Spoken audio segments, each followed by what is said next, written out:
Hi everyone, it's Lois. Did you know that there was a such thing as called ghost dad phenomenon? And that's when the fathers that say they love their children, they are not a father to their children or they're not even in their lives. I didn't know about that either. But as I researched it, I realized that there's a way that bio moms can help facilitate that relationship with their child and their dad. Stay tuned as we talk about it. So yeah, step ghost dad phenomenon is it's a thing. It's a real thing. And so today I want to kind of explore it from a different perspective and not just be looking at, oh, dads are not in their children's lives or they're a deadbeat dad, but I want to look at a different perspective, not making excuses, but really understanding the reasons why and looking at some things, like I said, as a bio mom that you can do to help facilitate that relationship. And so let's just jump right into it. And so with the ghost dad phenomenon, I know I'm saying this wrong, phenomenon, it's exploring it in a different perspective. So I kind of want to kind of look at it and say that one reason why dads ghosts are not involved in their children's lives is they may feel like they're a failure. They may feel like they're a failure. Just think about it. They wanted this kid, and sometimes they're involved in the gender reveal. They're involved in fixing up the nursery and, getting the clothes and doing all those day-to-day things because they're excited. Then along the way, something happens in that relationship. And so they may feel like they failed. They failed as a father. Or they may even regret that the marriage or the relationship ended. Not talking about the reasons why. It could be a lot of reasons why, but I'm not talking about that. I'm saying that afterwards they may regret. And so because they feel like that, they feel guilty. And so they feel guilty. And so they step back and let mom do all the work. And we've done that in different situations. I know I've done that in different situations. When I feel bad about something, I kind of want to back off into the background and let somebody else take care of it because you're feeling bad about what you did. You're feeling guilty about it. So that may be something that's going on why dads are not being involved in their children's life. And let me just preface this by saying I'm not saying it's right. Absolutely not saying it's right because they should be involved in their children's lives. But I'm saying that there are some reasons why fathers are not involved in their children's lives. Another reason they may not be involved is because a lot of times dads may show anger, which is a secondary emotion, or they may refuse to talk about things and kind of uh, back up because they don't want to really deal with their feelings. And for a lot of men, it's hard for them to express their feelings. So they rather express anger than to really explore or figure out what's really going on with them, or even to tell you what's going on with them. I know in my relationship, this is how my husband would appear. On the outside, he would say things are fine.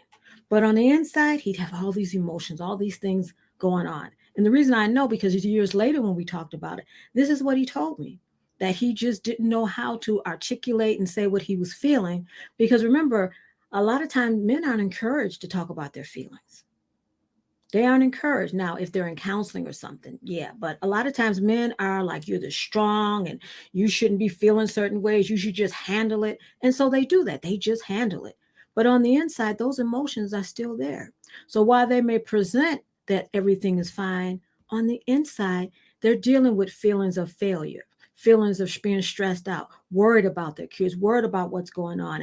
And even this new journey that they're on, now it's something that they've never done before. And now they have to figure out how to be this single dad, or they have to figure out how to be without their kids because maybe they felt whole as a family, but now they don't feel whole. And so they got all of this stuff that's going on. And I know there's this journal of men study, and they actually did a survey and they said men feel like that they encourage the relationship with the moms and they respect the relationship with moms, a lot of people in society, and they don't encourage you with dad. So they're feeling that they're not respected. And that's why Jeffrey Levin, he talks a lot about fathers' rights because he had that feeling like, you know what, fathers sometimes are being pushed aside as if they're not important. And so that may be going on with why he said, you know what, if I'm not important, then I'm just not going to be here. Okay. Another reason, excuse me, is that he may feel that all he's wanted for is his child support. Especially if every time he sees the mom and she's like, "You're not giving me enough money. And where's the money?" I remember there was a one movie on the TV, and that one actress, she kept saying, "Byron," because all she wanted was money. And so you have to see the show to know what I was talking about. But sometimes men feel like all I am is a check to this person. Even though he knows he brings something valuable to his child's life, he gets criticized for not giving enough financially, for not doing enough. And it's always about the money. So he's like, you know what? Here, take the money. I'm out because you don't value, appreciate anything else I'm doing. So here, just take the money. Okay. Oops, I'm trying to do this thing. Let me see. You know what? Okay. Here we go. There we go. Another reason, and this is important, and a lot of people don't want to accept this, but he never wanted to be a father. He may have told you he didn't want to be a father, being reckless, irresponsible, and not doing what he needed to do to make sure he wasn't a father, but clearly said, I don't want to be a father. And that's why he's not showing up, because he never wanted to be a father. Again, not an excuse, because if you're not going to be responsible, this is the consequence of your behavior. And sometimes women know this man doesn't want to be a father, and but I wanted him in my life, so I'm going to have a child. I'm not saying you did it, but some women do. So that's another reason why he's not showing up, because he never wanted to be a father. And then the last reason why he may not be showing up is he's in a new relationship. He's in a new relationship and he's trying to move past all of the heartache and everything that has happened. And so he's trying to move past that. I'm not saying that it's right that he's not involved in his kids' lives. I'm saying as reasons why they're a ghost dad. And so, like I said, sometimes when you understand the reasons why, now you have a better handle of what you need to do. And I just want to make it very, very clear that those are his issues. They're not your issues. But I also want to make it clear that sometimes you can add to, sometimes the bio mom can add to the situation that's already going on. And let me explain. There's something that's called maternal gatekeeping. Maternal gatekeeping is when the mom decides if she's going to let the dad be a part of the kids' lives or not.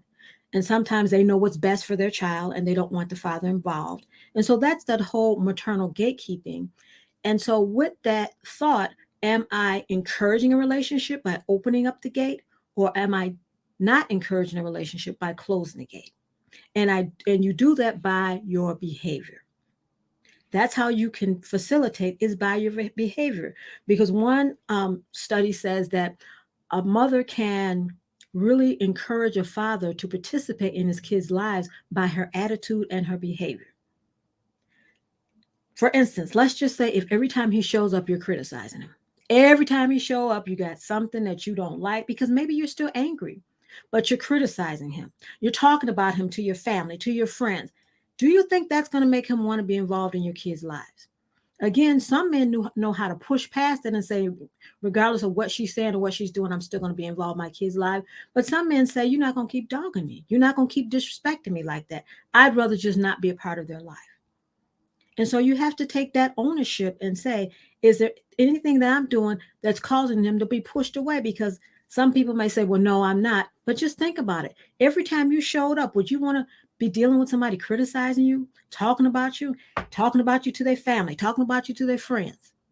And then you want him to show up. Some people, they're like, no, I'm not going to do that. They look at that as being disrespectful.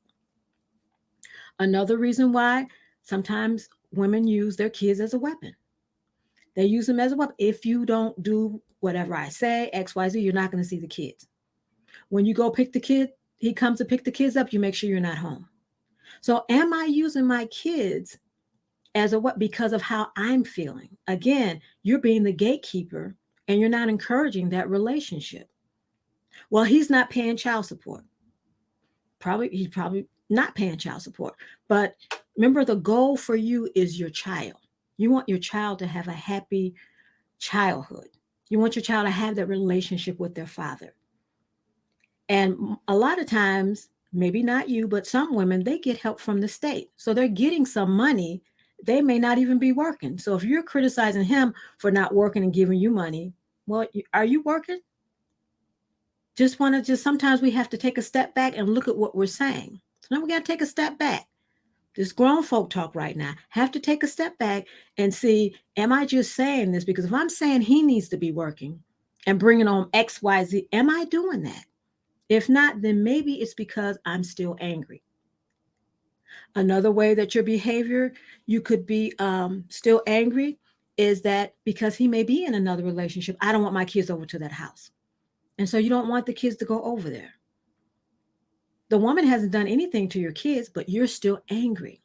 So then what are some things that you can do to make sure that you're not being this negative gatekeeper? The first thing is become aware of your own emotions. Are you still hurting? Am I still hurting? Because if I want the best for my child, because I'm not in a relationship with their dad, doesn't mean he can't be a good father. He may think he's a failure. Well, the relationship failed, but he doesn't have to fail as a father. He may feel, his emotions, but I can tell him, you know what? You're doing good. I can encourage him. Thanks for doing XYZ for our child, because it's about the child. It's not about you. But sometimes some women get it a little mixed up there. They think if he's not with me, then he can't be with our child. And so they continue to use their child as a pawn in how they're feeling. So that's the first thing you can do. The next thing to encourage this relationship is, like I said, let him know he's doing a good thing. It doesn't hurt. It doesn't hurt you at all. Remember, it's about your child. If he took your child out, your child had a wonderful time, say that. You know what? I'm glad you took them out. They had a really good time. Put the focus on the child and take the focus off of you. And that's how you can facilitate this relationship with your child and their father. Proverbs 14:1, it says, a wise woman builds up her house. And all that means is that you are doing what needs to be done to make sure that that relationship continues. As a wise woman, you're making sure that relationship continues with your child and their father. I have a coaching program, and this is what I do is I help parents that have gotten stuck in different situations. I have a coaching program for a 3 session, and I have a 6 session that I use when I'm trying to help parents get unstuck with their thinking about the co-parenting situation. So down here in the description, I'll have the email that you can contact me if you need help getting unstuck with your thinking about this coaching, getting unstuck with your thinking about this step parenting. And so here's another video that's going to help you to be able to notice your behaviors, and are they helping the co-parenting situation, or are they hurting the co-parenting situation? So go ahead. I'm going to put the description down in the link and look at that next video, because remember, the goal is for your child to be healthy and to have that healthy co-parenting, to have that relationship with their dad.